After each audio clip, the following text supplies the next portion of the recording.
சந்த கவிதைகளால் கந்த பெருமாளை தமிழுக்கு சொந்த கடவுளாக்கி தந்த அருணகிரியின் திருப்புகழ் பற்றி பேச வந்திருக்கிறேன். வாய் மணக்க மணக்க.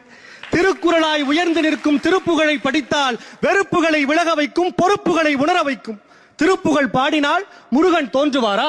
இதே சந்தேகம் காளி பக்தன் சம்பந்தாண்டானுக்கும் வந்தது. அருணகிரியை வாதுக்களைத்தான். திருவண்ணாமலை வளைகாப்பு மண்டபத்தில் அருணகிரி திருப்புகழை பாடினார். முருகன் வரவே இல்லை. காரணம், குழந்தையாக்கிய முருகனை உன் மடியிலேயே வைத்துக்கொள் என காளி பக்தன் சம்பந்தம் காளியோடு போட்ட ஒப்பந்தம்.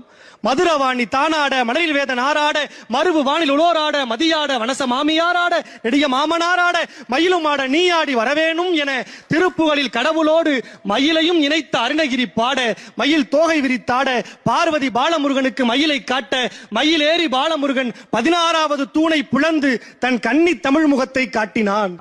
திருவண்ணாமலையில் இன்றைக்கும் திருப்புகழ் சாட்சி